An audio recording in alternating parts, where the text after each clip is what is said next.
நம்மளோடு பேசுறதுக்காக நன்றி செலுத்துவோம்.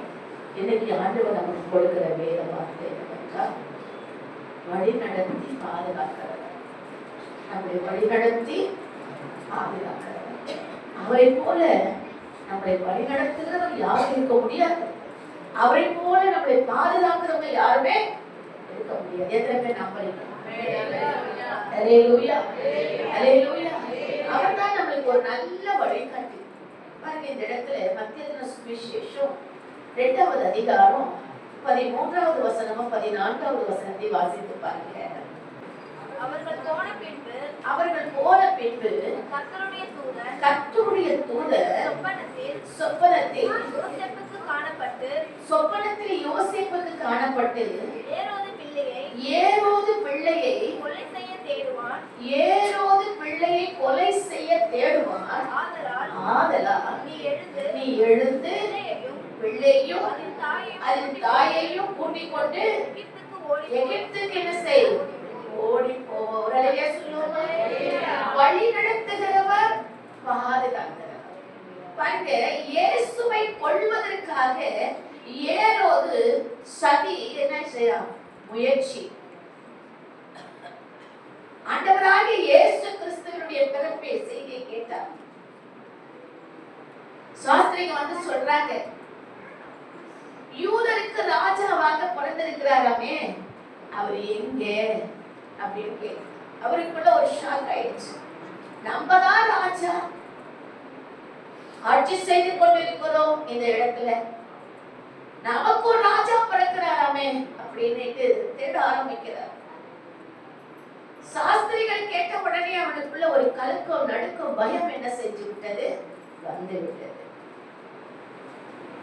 சாஸ்திரிகள் இடத்துல சொல்றாரு, நீங்க போய் அந்த பிள்ளை பார்த்துட்டு அந்த பிள்ளைய என்ன பண்ணுங்க, பார்த்து என்கிட்ட ஒரு தகவல் என்ன பண்ணுங்க சொல்லுங்கன்னு சொல்லி கேட்கிறார்.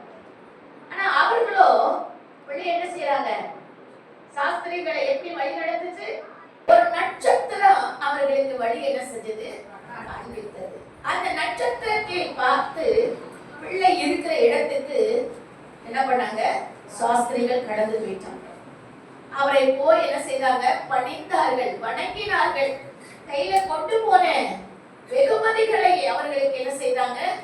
கொடுத்தார்கள். அவர் கடந்து போன பாதைகள் நம்ம நினைச்சு பார்த்தோம்னா, படிக்கும் போது ஈஸியா படிச்சிடணும். அவர்கள் போனார் பார்த்தோம். ஆனா கடந்து போன பாதைகள் கரடுமுரடான பாதைகளா இருக்கலாம். எத்தனை மைல் தூரம், எவ்வளவு தூரம் அவர்கள் கடந்தார்கள், எப்படியெல்லாம் அவர்கள் சிரமப்பட்டு கடந்தார்கள். தியாகத்தோடு, தியாக மனப்பான்மையோடு கர்த்தரை பார்ப்பதற்காக அவர்கள் ஆசைப்பட்டார். கர்த்தர் வழி நடத்தினார். ஒரு நட்சத்திரத்தை கொண்டு அவர்களை என்ன செய்தார்? வழி நடத்தினார். நட்சத்திரம் அவர்களுக்கு வழி என்ன பண்ணது? காட்டியது. ஹல்லேலூயா.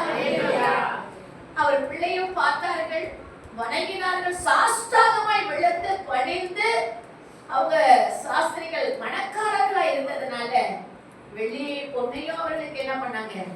காணிக்கையா என்ன பண்ணாங்க? அழைத்தார். திரும்பி வந்து ஏரோது கிட்ட என்ன பண்ணல? சொல்லல. ஏரோது பார்த்தார், இவங்க வருவாங்க. ஆனா அவர் என்ன செய்யல? அவங்க வரல. அவனுக்குள்ள ஒரு கோபம் வந்து விட்டது. என்னன்னா, அவர்கள் திரும்பி வராதனால அந்த சாஸ்திரிகள் வந்து அவரிடத்துல சொன்னார்கள், யூதருக்கு ராஜா பிறந்திருக்கிறார் எங்க என்ற நாளை குறித்து வைத்து, திரும்பி வரலையே என்ற ஒரு காரியத்தை குறித்து வைத்து முதல்ல என்ன பண்ணிட்டார்? 2 வயசு குழந்தையெல்லாம் என்ன செஞ்சிருக்கேன்? கொலை செஞ்சிருக்கேன். அப்ப எங்கேயோ இயேசுவானவர் ஏதோ ஒரு இடத்துல இருக்கிறார். அதனால நீங்க என்ன பண்ணுங்க? 2 வயசு குழந்தை எல்லாவற்றையும் என்ன பண்ணுங்க? அது கூட என்ன பிள்ளைங்க? ஆண் பிள்ளையெல்லாம் என்ன பண்ணிடுங்க? அந்த ஒரு கட்டளை. இயேசுவை கொல்வதற்கு ஏரோது முயற்சி செய்தோம். அந்த முயற்சியை தோற்று குழந்தையை பாதுகாப்பதற்காக தேவன் அவர்களை வழி நடத்தினார். அல்லேலூயா, அல்லேலூயா. அவனோ கொல்வதற்கு முயற்சி செய்தான். பிதாவாகிய தேவன் குழந்தையை பாதுகாப்பதற்கு வழி நடத்தினார். பாருங்க, அந்த வழி நடத்துவதற்கு பாருங்க காரணம் என்னன்னா, யோசேப்பும் மரியாளும் இவர்களுடன் ஆண்டு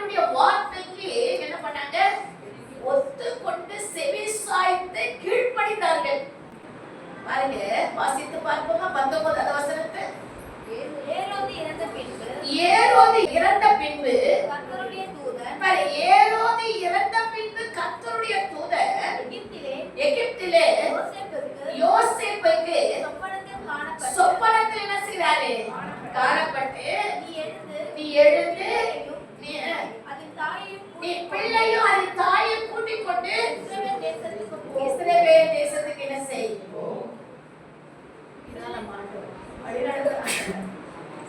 ஏரோது கொல்வதற்கு முயற்சி செய்த பொழுது என்ன பண்ணிட்டார்? எகிப்துக்கு தப்பி ஓடி போன்னு சொன்னார். தூதனை அனுப்பி மரியாளுக்கு யோசேப்புக்கு என்ன பண்ணாரு? தூதனை மூலமாக. நான் சொல்ற வரையிலும் அந்த 14வது வசனத்தை பார்த்தீங்கன்னா நல்லா புரியும் உங்களுக்கு. 14வது 2வது அதிகாரம் 14வது வசனம். அவன் எழுந்து இரவிலே எங்க பாருங்க நல்லா எந்த நேரம்? அவன் எழுந்து இரவிலே பிள்ளையும் அதன் தாயையும் கூட்டிக் கொண்டு எகிப்துக்கு என்ன செய்யலாம்? புறப்பட்டு போறான். ஆண்டவர் சொல்லிட்டாரு. அடுத்த வசனம் என்ன சொல்லி படிங்க? ஏரோதின் மரண பரியந்தம் அங்கே இருந்தான். ஒரு வார்த்தை சொல்லிட்டாரு. ஏரோதுடைய மரண பரியந்தம் அங்கே இருப்பான். நான் சொல்ற வரையில என்ன பண்ணாத, நீ வராத. நீ வந்தா இந்த குழந்தை என்ன செஞ்சிடும்? ஏரோது கையில கொல்லப்பட்டுடும். அதனால நான் சொல்ற வரையில என்ன பண்ணாத. சொன்ன அந்த வார்த்தைக்கு, தேவ தூதன் சொன்ன அந்த வார்த்தைக்கு மரியாதை யோசேப்பும் கீழ்ப்படிந்தார். அல்லேலூயா. ஆண்டவர் இந்த காலவெளியில் நம்மளை பார்த்து சொல்றார், உங்களுக்கு எந்த ஆபத்தா இருந்தாலும், யார் மூலமாக உங்களுக்கு கஷ்டங்கள் ஆபத்துகள் வரக்கூடிய சூழ்நிலையா இருந்தாலும், நீங்க ஆண்டவருக்கு கீழ்ப்படுகிற பிள்ளைகளா இருந்தா கர்த்தர் உங்களை காப்பாற்றுவார், உங்களை வழி நடத்துவார். அவருடைய கைகளிலே உங்களை ஒப்பு கொடுக்க மாட்டார். சாத்தானுடைய கரத்துல உங்களை ஒரு நாள் என்ன செய்ய மாட்டார்? ஒப்பு கொடுக்க மாட்டார். எகிப்து ஏரோதுக்கு முயற்சி செய்த உடனே ஆண்டவர் தூதர் என்ன செஞ்சிட்டாரு? அனுப்பி மரியாளிடத்துல யோசேப்பிடத்திலும் பேசி அந்த குழந்தை என்ன செய்ய எகிப்துக்கு தப்பி போயிடுங்க. நான் சொல்ற வரையில என்ன பண்ணாதீங்க, வராதீங்க. அல்லேலூயா. எழுந்து மறுபடியும் என்ன பண்ணேன்? ஆண்டவர் காண்பிக்கிற இடத்துக்கு என்ன செய்ய. அவர் சொல்றதெல்லாம் நம்ம செஞ்சோம்னா அவர் அழகா நம்மள என்ன செய்வாரு? நமக்கு வழியும் நடத்துவார், பாதுகாப்பு. அந்த வழியில நமக்கு எந்த ஆபத்து வராதபடிக்கு பாதுகாப்பு என்ன செய்வாரு? கொடுப்பார். ஒரு வேலை நம்ம கீழ்ப்படியில அப்படின்னு சொன்னா நம்மள அவர் என்ன பண்ணுவார்? கைவிட்டுவார். அப்புறம் நம்ம ஒண்ணுமே என்ன பண்ண முடியாது. தடுமாற்றங்கள் நம்ம வாழ்க்கையில வந்துடும். அந்த 20வது வசனத்தை வாசிங்க. நீ எழுந்து பிள்ளையையும் அதன் தாயையும் கூட்டிக் கொண்டு இஸ்ரவேல் தேசத்துக்கு என்ன செய். பிள்ளையின் பிராணனை வாங்க தேடினவர்கள் இறந்து போனார்கள் என்றார். பிள்ளையினுடைய பிராணனை வாங்க தேடினவர்கள் இறந்து போனாங்கப்பா. பிள்ளையை கொலை செய்ய வந்தவங்க என்ன பண்ணிட்டாங்க? இறந்து போயிட்டாங்க. இனிமே உங்களுக்கு என்ன இல்ல? பயம் இல்லை. நீங்க என்ன பண்ணுங்க? 21வது வசனம். அவன் எழுந்து பிள்ளையும் அதன் தாயையும் கூட்டிக் கொண்டு இஸ்ரவேல் தேசத்துக்கு வந்தான். ஆமென். அல்லேலூயா. ஆண்டவருடைய தேவ தூதன் சொல்லுகிறதை ஒவ்வொன்றையும் ஒவ்வொரு வார்த்தைக்கும் மரியாளும் யோசேப்பும் கீழ்ப்படிந்தவர்களாய் இருந்தார்கள். அல்லேலூயா. அவர்கள் கீழ்ப்படிந்தது நிமித்தமாக தான் குழந்தை காப்பாற்றப்பட்டது, அவர்களும் காப்பாற்றப்பட்டாங்க. அந்த மூலமா தான் இன்னைக்கு ரட்சிப்பு நமக்கு எல்லாம் என்ன செஞ்சிச்சு? கிடைச்சிச்சு. அல்லேலூயா. அதான் வேதம் சொல்லுது. 2 தீமோத்தேயு புத்தகம் 3வது அதிகாரம் 12வது வசனம் வாசிங்க. அன்றைய கிறிஸ்து இயேசுவுக்குள் தேவ பக்தியாய் நடக்க மனதாய் இருக்கிறவங்க எல்லாருமே என்ன செய்வாங்களா? துன்பப்படுவாங்க. பட் துன்பம் யாருக்கு தெரியுமா? கிறிஸ்து இயேசுவுக்கு அவருக்குள்ள, நம்முடைய ஆண்டவராகிய கிறிஸ்து இயேசுவுக்குள்ள தேவ பக்தியாய் நடக்கிற மனிதர்கள் யாவரும் என்ன பண்ணுவாங்களா? துன்பப்படுவார்கள். அல்லேலூயா. நம்ம எல்லாம் எப்படிப்பட்டவர்களே? எப்படி நடந்து வந்திருக்கிறோம்? ஆண்டவரிடத்துல பக்தியா என்ன செய்றோம்? இருக்கிறோம். அப்ப தேவ பக்தி உள்ளவர்களை தான் சில கஷ்டங்கள் வழியா என்ன செய்வாங்க? கடந்து போவாங்க. ஏன் அப்படி என்றால் சோதனை நமக்கு என்றால் விசுவாசிகள் துன்பப்படுவதற்கு சில காரணங்கள் இருக்கு. சில காரணங்கள் இருக்கு. முதல்ல பாத்தீங்கன்னா விசுவாசிகள் துன்பப்படுவதற்கு அநேக காரணங்கள் உண்டு. அதுல ஆரம்பமே ஆதாம் ஏவாளுடைய வீழ்ச்சிக்கு பின்பு, அந்த ஆதாம் ஏவாளுடைய வீழ்ச்சிக்கு பின்பு அதனுடைய விளைவாகத்தான் நம்ம இந்த துன்பங்களையும் கஷ்டங்களையும் நம்ம என்ன செய்யலாம், அனுபவிக்கிறோம். ஏன்னா அவருடைய கீழ்ப்படியில அவர்கள் பாவம், அவருடைய கீழ்ப்படியாதனால பாவம் உலகத்துல என்ன செஞ்சது. ஆனா இங்கே மரியாதை யோசேப்பும் ஆண்டவர் தேவ தூதன் வார்த்தைக்கு என்ன பண்ணாங்க, கீழ்ப்படிந்தார்கள். கீழ்ப்படிந்தது நிமித்தமாதான் நம்ம ஆண்டவரை கொலை செய்யாதபடிக்கு பாதுகாக்க முடிந்தது.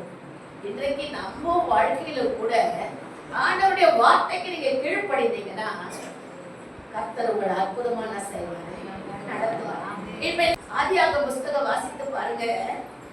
ஆதியாகமம் 3வது அதிகாரம் 16வது வசனத்திலிருந்து அப்படியே வாசிச்சுட்டு வாங்களேன். ஒரு 2-3 வசனத்தை படிக்கலாம்.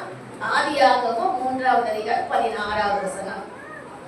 அவர் ஸ்திரீயை நோக்கி, நீ கர்ப்பவதியா இருக்கும்போது உன் வேதனையை மிகவும் பெருக பண்ணி வேதனையோட பிள்ளை பெறுவாய். நீ வேதனையோடு பிள்ளை பெறுவாய். உன் ஆசை உன் புருஷனை பற்றி இருக்கு. அந்த நேரத்துல நான் ஆசை எப்படி வரும், தன் புருஷனை என்ன செய்யும், பற்றி இருக்கும். அவர் உன்னை ஆண்டு கொள்வான் என்றார். அவன் உன்னை ஆண்டு கொள்வான் என்றார். பின்பு அவர் அவனை நோக்கி, நீ உன் மனைவியின் வார்த்தைக்கு செவி கொடுத்து புசிக்க வேண்டாம் என்று நான் உனக்கு விளக்கின விருட்சத்தின் கனியை நீ புசித்தபடினாலே பூமி உன் நிமித்தம் சபிக்கப்பட்டிருக்கும். எப்படி இருக்குமாமா, சபிக்கப்பட்டதாயிற்று. இந்த பூமி எப்படி ஆயிப்போது, நீ உயிரோடு இருக்க நாளெல்லாம் வருத்தத்தோட அதன் பலன் என்ன செய்வ. பாத்தீங்களா எப்படி தொடர்ந்து பாருங்க. நீ உயிரோடு இருக்கிற வரையில கேட்கணுமே, எனக்கு மீட்பே இல்லையா, எனக்கு விடுதலையே இல்லையா, நான் சாவறவல்ல இப்படிதானா, கீழ்ப்படியாதவல்ல அப்படிதான். நீ என்னைக்கு ஆண்டவருக்கு கீழ்ப்படிந்து வாழ்வதற்கு இடம் கொடுப்பாயோ, என்றைக்கு ஆண்டவருடைய வார்த்தைக்கு நீ செவி கொடுப்பாயோ, அன்றைக்கே உனக்கு ஒரு சமாதான விடுதலை கிடைச்சிடும்.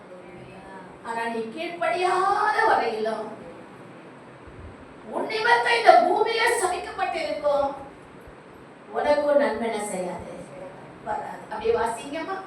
அது உனக்கு முள்ளும் குறுக்கும். அது எப்படி இருக்குதாமா, முள்ளும் குறுக்கும் வெளியின் பயிர் வகைகளை புசிப்பாய்.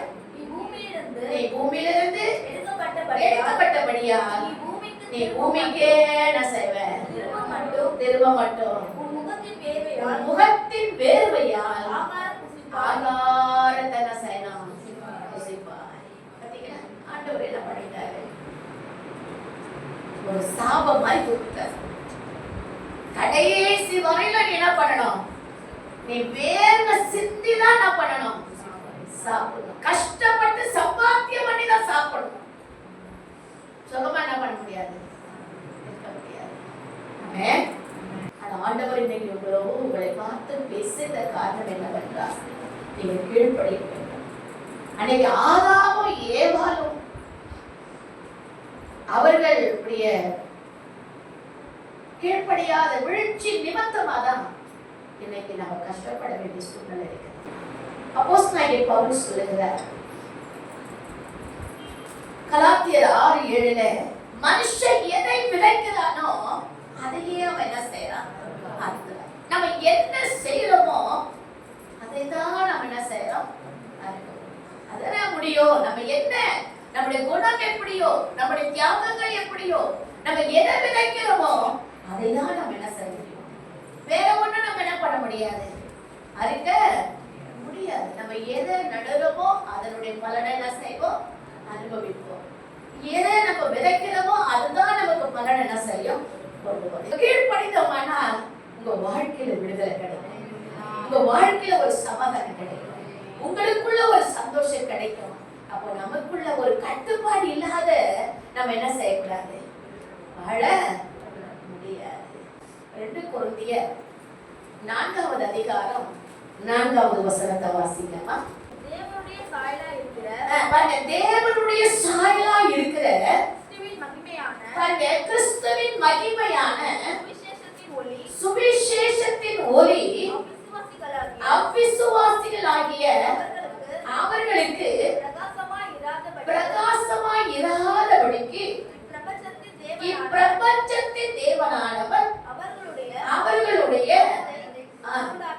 அவருடைய ஆவிக்குரிய கண்களை என்ன செய்யறான், உள்ளாக்கி வச்சுக்கிறோம். நிறைய பேருக்கு நான் சொல்றதுதான் நீ செய்யணும், உள்ளாக்கிட்டோம், ஏன் இஷ்டம், என்னுடைய காரியத்தை தான் நீ கேட்கணும் அப்படியே என்ன செய்யறான், குருடாக்கி அந்த பிரபஞ்சத்தினுடைய தேவனாகிய கர்த்தருடைய அந்த ஒளி, அந்த பிரசன்னம் நம்மளால அனுபவிக்க என்ன செய்யல முடிய மாட்டேங்குது. சில நேரங்கள்ல என்ன பண்ண முடியல, அவருடைய மகிமைய காண முடியல, பார்க்க முடியல. ஏன்னா சாத்தான் என்ன செய்யறான், தீமை நிறைந்த ஆட்சி செய்து கொண்டு இருக்கிற அந்த பூமியை ஜனங்களை வஞ்சித்துக் கொண்டு இருக்கிறான். 1 பேதுரு 5வது அதிகாரம் 8வது வசனம் படிங்களேன். நம்மளே பல வழிகளை என்ன செய்யறோம், படிக்கமா?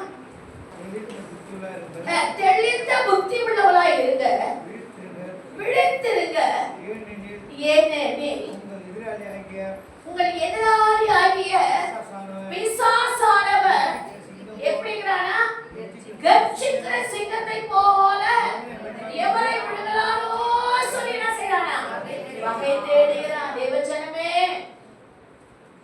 இந்த பிரபஞ்சத்தை ஆளக்கூடிய பிசாசு என்ற நம்மளை வஞ்சிக்கக்கூடிய பொல்லாத வலு சர்வத்தின் ஆவிகள் இன்னைக்கு நிறைய பேர் குடும்பத்தை கெடுத்து நாசமாக்கி வச்சு கொண்டிருக்கு. தெளிவு நமக்கு வரணும். இதை யார் கொடுக்க முடியும்? ஆண்டவர் தான் கொடுக்க முடியும். மனுஷன் கொடுக்க முடியுமா? ஆண்டவர் தான் இந்த புத்தியை கொடுக்கணும். லூக்கா சுவிசேஷத்துல 13வது அதிகாரம் அதுல 11வது வசனம் சொல்லுது பாருங்க. சாத்தானா அந்த அம்மாவை எவ்வளவு நாள் கட்டி வச்சிருந்தாமா? 18 வருஷம். படிக்கலாமா கொஞ்சம்? 11வது வசனம். 18 வருஷமாய் பலவீனப்படுத்தும் ஆவியை கொண்ட ஒரு ஸ்திரீ அங்கே இருந்தால் அவள் எவ்வளவும் நிமிரக்கூடாத இருந்தா. கொஞ்சம் கூட நிமிர விடல பிசாசு.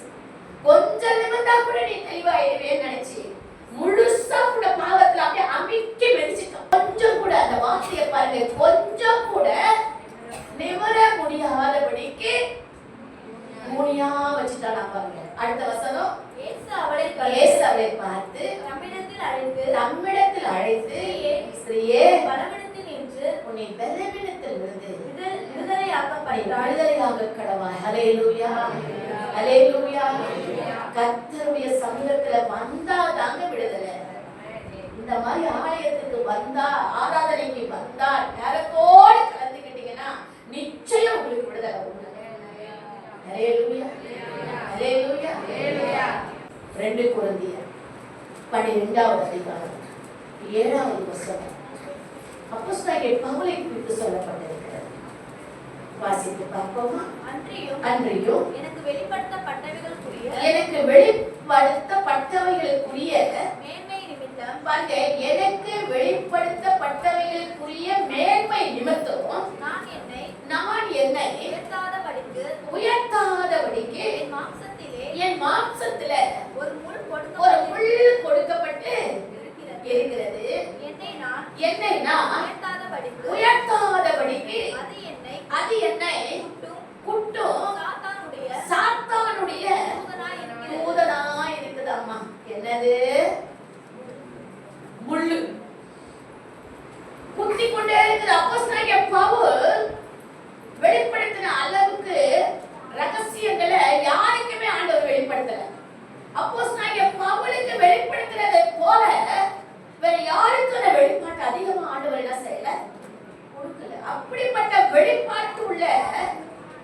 மனிதனை சாத்தான் என்ன செஞ்சிருக்கிறான்? ஒரு முள்ளு அது என்ன செஞ்சா கொட்டி போடுது. அது எது எப்படி கொடுத்ததா? சாத்தான் கொட்டு முள்ளா இருந்ததா. ஏன் ஆண்டவர் அதை விட்டு வைக்கணும் அப்படின்னு சொன்னா அவரே சொல்லிட்டார். வசனத்திலே சொல்லுது, ரகசியங்களை தேவன் வேற வெளிப்படுத்துகிற ஆண்டவர் அவ்வளவு அழகா வெளிப்படுத்துறவரு மேன்மை பாராட்டாமல் இருப்பதற்காக அவருக்கு கொடுக்கப்பட்ட முள்ளா. சில நேரங்கள்ல கொஞ்சம் விடுதலை ரகசியங்கள், சில ரகசியங்கள், சில நன்மைகள், சில ஆசீர்வாதங்கள் நமக்கு கொடுக்கும் போது நம்ம கொஞ்சம் பெருமையா என்ன செஞ்சிருவோம்? வந்துருவோம்னு சொல்லி ஆண்டவர் ஒரு சாத்தான் ஒரு முள்ள என்ன செஞ்சானா கொடுத்துட்டான். அவர் கேட்கிறாரு, இதை எடுக்க சொல்றாரு. ஆனா ஆண்டவர் என்ன செய்யல? எடுக்கல. ஏன் எடுக்கல அப்படின்னா, ஏன் எடுக்கல? நீ பெருமை என்ன செய்வ? பாராட்டுவ. அதனால நான் என்ன செய்ய மாட்டேன்? எடுக்க மாட்டேன். அது ஒரு பக்கம் இருக்கட்டும், ஆனாலும் என் கிருபை உனக்கு என்ன செய்யும்? ஹல்லேலூயா, ஹல்லேலூயா. அநேக விசுவாச வாழ்க்கையில அநேக வெளிப்பாடுகள், தரிசனங்கள், சொப்பனங்கள், அநேக நன்மைகள் உங்க வாழ்க்கையில கர்த்தர் செய்வார். ஆனாலும் அதை குறித்து நீங்க பெருமை அடைவீங்க என்பதை அறிந்து பிசாசு ஒரு பக்கம் என்ன செய்யறான்? உள்ள கொடுக்குறான். சாத்தான் ஆண்டவர் அதை எடுக்க மாட்டேங்கிறாரு. ஏன்னா உனக்கு நல்லதாவே இருக்கட்டும், அது இல்லைன்னா நீ ரொம்ப என்ன செய்வ? பெருமையா இருக்க. அதனால சாத்தான் கூட்டம் ஒரு முள்ளா இருக்கிறது. ஆண்டவர் சொல்லிட்டாரு. அந்த வசனத்தை அடுத்த வசனம் வாசிக்கமா? அது என்னை விட்டு நீங்கும், அது என்னை விட்டு நீங்கும்படி நான் 3 தரம் என்ன செய்தேன்? கர்த்தரிடத்திலே வேண்டினேன். அதற்கு அவர் என் கிருபை உனக்கு போதும். ஆண்டவர் சொல்லிட்டார், நீ பயப்படாதப்பா, நீ பயப்படாத. அது பக்கம், அது ஒரு பக்கம் இருக்கட்டும். சாத்தான் குத்துனா குத்திட்டு போட்டோம். அதை பத்தி நீ கவலையே என்ன பண்ணாத, படாத. உனக்கு கொடுத்திருக்கிற கிருபையில நீ ஓடு. உனக்கு கொடுத்திருக்கிற வரங்களை பயன்படுத்து, தாளத்தை பயன்படுத்து. அநேக மக்களுக்கு நீ ஆசீர்வாதமாயிரு, நீ நன்மை செய்.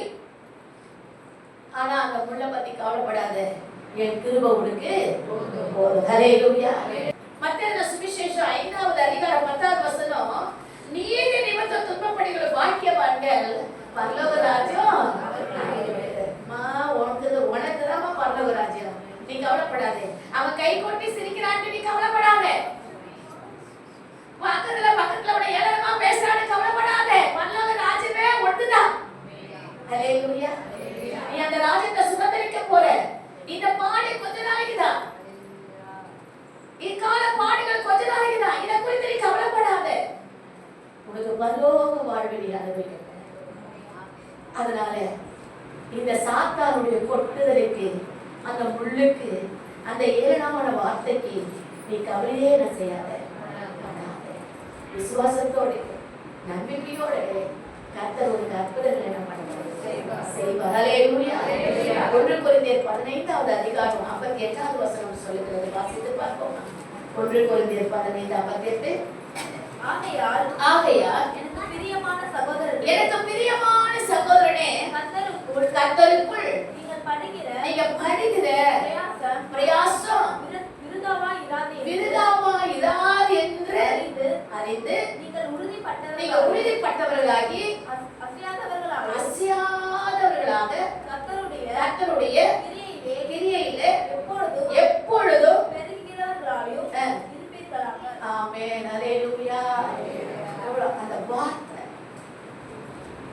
வார்த்தை தான் அவருடைய கிரியைகள், அவருடைய மகிமை, அவருடைய பிரசன்னம், அதுல நம்ம எப்படி இருக்கணுமா? பெருகிறவர்களா இருக்கணும். உறுதியா நில்லுங்க, சோர்ந்து போகாதீங்க, அசையாத இருங்க. கர்த்தர் செய்வார். கர்த்தர் என் வாழ்க்கையில் அற்புதங்களை செய்வார். நான் ஆண்டவருக்காக செய்தேன். மனுஷ சுதைக்கு நான் செய்யல, மனுஷனுடைய முக சுதைக்கு நான் செய்யல, கர்த்தருக்காக செய்தேன். கர்த்தர் என்னை பார்க்கிறார், கவனிக்கிறார். என் உழைப்பை, என் தியாகத்தை, என் உணர்வுகளை, என் ஆசைகளை, என் விருப்பத்தை நான் ஆண்டவருக்காக செய்த தியாகங்களை கர்த்தர் பார்க்கிறார். மனுஷன் பார்க்கிறாரோ இல்லையோ, மனுஷன் நன்றி சொல்றானோ இல்லையோ, அதை பத்தி கவலைப்படாதீங்க. அவன் மறந்துடுவான். ஆனா கர்த்தர் மறக்க மாட்டார். உங்களுக்கு நன்மையை செய்வார். அல்லேலூயா. 1 பேதுரு 2வது அதிகாரம் 23. அவர் வையப்படும் போது பதில் வையாமலோ, அவர் வையப்படும் பொழுது பதில் வையாமலோ, அவர் பாடுபடும் போது எப்படியாமா பயமுறுத்தாமலோ, நியாயமாய் தீர்ப்பு செய்கிறவர்களுக்கு எப்படி ஒப்பு கொடுத்தாராமா? நம்மை ஒப்பு கொடுத்தார். நியாயமா தீர்ப்பு செய்ய நம்ம என்ன பண்ணிட்டாரு?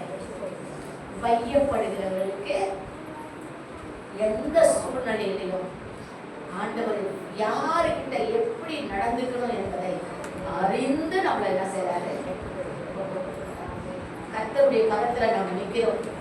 அதான் ஆண்டவர் சொன்னார். இன்னைக்கு முதல் தலைப்பே என்ன சொன்னேன்? வழி நடத்துதல் பாதுகாப்பு. வழி நடத்துகிறவர் பாதுகாப்பு.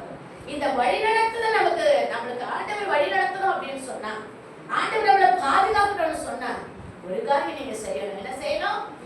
கீழ்ப்படியணும். மரியாதை யோசேப்பு என்ன பண்ணாங்க? தேவதூதன் வார்த்தைக்கு கீழ்ப்படிந்தார்கள். கீழ்ப்படிந்ததனால குழந்தை காப்பாற்றப்பட்டது. இயேசுவை காப்பாற்றினார்கள். அதன் மூலமா தான் அவர் பெரியவராகி 3 வருஷம் ஊழியத்தை செய்து சிலுவைக்கு போய் மரித்து அடக்கம் பண்ணப்பட்ட 3ஆம் நாள் உயிரோடு எழுந்து இந்த ரட்சிப்பை உனக்கு எனக்கு கொடுத்தார். ஆனா கீழ்ப்படியாத போனாங்க ஆதாமோ ஏவாளும். அவர்கள் நிமித்தமா இந்த பூமி என்ன ஆயிடுச்சு? சாபம் நிறைஞ்சு கிடக்குது. இந்த சாபத்துல உட்கார்ந்து நம்மளையாவது தொட்டுக்குது. ஆனா இந்த சாபத்தை நீக்குவதற்கு தான் இயேசு சிலுவைக்கு போனார். அல்லேலூயா, அல்லேலூயா. இந்த கண்ணீர், இந்த வேதனை, இந்த பாடி எனக்கு மட்டும் இல்லை, உனக்கு மட்டும் கிடையாது, எல்லாருக்கும் உண்டு. எல்லாருக்கும் கஷ்டம் உண்டு. அதான் சொல்ற, நிலத்துல வேர்வை சிந்தினா என்ன பண்ணணும்? சாப்பிடணும். அது கட்டாயமாய் விட்டது. அது ஆண்டவர் போட்ட திட்டமாய் விட்டது. ஈஸியா நம்மளால என்ன பண்ண முடியாது? எதையுமே சுதந்திரிக்க முடியாது. கர்த்தருக்காக நில்லுங்க. நீங்க கர்த்தரை நம்பி விதைங்க. மனுஷனுக்கு நேரிடுற சோதனை அல்லாம வேற ஒரு சோதனை உங்களுக்கு என்ன செய்யாது? கர்த்தருக்காக நிற்கும் பொழுது அவர் உங்க வாழ்க்கையில அற்புதமான காரியங்களை செய்வார். ஜெபிப்போமா? நம்ம ஜெபம் செய்வோம். ஆண்டவருடைய வார்த்தையை கேட்டிருக்கிறேன். அப்பா, எனக்கு ஒரு நல்ல வழிகாட்டியா இருக்கமா. எனக்கு வழி தெரியல. நிறைய நேரங்கள்ல என்னுடைய சொந்த இஷ்டத்தின் வழியில நான் போறதுனால என்னால எதையுமே சுதந்திரிக்க முடியலப்பா. அது எல்லாமே எனக்கு வித்தியாசமா இருக்குது. எனக்கு பாதுகாப்பு கொடுங்க. எனக்கு ஒரு நல்ல வழிகாட்டியா இருக்கு சப்பா. என் அருமையான தேவச்சரமே, இந்த வார்த்தையை கேட்டுக்கொண்டிருக்கிறேன் என் அருமையான சகோதரனே, சகோதரியே, கர்த்தருடைய வழி நடத்துகிறவராய் இருக்கிறார். கர்த்தருடைய பாதுகாக்கிறவராய் இருக்கிறார். நீ கீழ்ப்படியும் பொழுது உன்னுடைய வார்த்தையை, அவருடைய வார்த்தைக்கு நீ செவி சாய்க்கும் பொழுது தேவையான நன்மைகளை உனக்கு செய்யும். ஒரு இடமெல்லாம் உனக்கு பாதுகாப்பு கற்றுக் அழக நட்சத்திர சாஸ்திரிகளை அழக வழி நடத்தினர். பிள்ளையை கண்டார்கள், சாஸ்தாகமாய் விழுந்து பணிந்தார்கள். அவர்கள் கொண்டு போன வெகுமதிகளையும் கொடுத்தார்கள். அவ்வளோ பெரிய வழிகாட்டியா இருந்தது. நீ அநேகருக்கு வழிகாட்டியா இருக்கணும்னு சொன்னா நீ கீழ்ப்படிதலோடு இருக்கியா? உனக்குள்ள ஆண்டவருடைய வார்த்தை இருக்குமானால் ஆண்டவருக்காக நீ காரியங்களை நீ சகித்துக் கொள்வாயானால் நிச்சயம் இந்த பூமியிலே கர்த்தர் அநேக நன்மைகளை உனக்கு செய்வார். என் அருமையான கர்த்தருடைய பிள்ளைகள் ஒவ்வொரு வகையும் இந்த கால வேளையில் உடைய கரத்துல கொடுக்கிறேன் சப்பா. இதை பார்க்கிறவர்கள், கேட்கிறவர்கள் எல்லாரும் பிழைக்கின்றார்கள். உலக ரட்சகராகிய ஆண்டவரை உலகத்தின் நோக்கமே இதுதானே சுவாமி. பாவ சேற்றிலே விழுந்து கிடக்கிற ஜனங்களை மீட்கும்படியாய் வந்த எங்கள் ஆண்டவர் உமக்கு கீழ்ப்படிந்து உமக்கு பயப்படும் பொழுது அவருடைய வாழ்க்கையிலே நல்ல வழிகாட்டியாய் பாதுகாவலராய் இருந்து நீ நடத்துகிற தேவனாய் இருக்கிறேன். வந்திருக்கிற ஒவ்வொரு விசுவாச குடும்பங்களை நடத்தும், ஒவ்வொரு விசுவாச பிள்ளைகளை நடத்தும் ஆண்டவரே. நீர் அவர்களை கரம் பிடித்து நடத்துங்க. ஆண்டவரே, கெர்ச்சிக்கிற சிங்கத்தை போல பிசாசானவன் எவனை விழுகலாம் என்று வகை தேடினாலும் என் ஆண்டவர் அழகாய் நடத்துகிறார். உடைய பிள்ளைகள் தெளிந்த புத்தி உள்ளவராய் இருக்கட்டும் ஆண்டவரே. நீ நடத்தும். பிசாசு கண்களுக்கு அவர்களை தப்புவித்தவர்களோ பாதுகாப்பை கொடுத்து வழிநடத்தி காரணங்கள் ஆசீர்வதிப்பீராக. ஒவ்வொருவரையும் நீர் ஆசீர்வதித்து வழிநடத்துவீராக. இந்த நாட்களுக்குரிய தேவைகளை கர்த்தர் அவருக்கு சந்தித்தீராக. இது நிமித்தம் நாமம் மகிமைப்படுவதாக. இயேசுவின் நாமத்தினால் ஜெபிக்கிறேன் என்று நல்ல பிதாவே.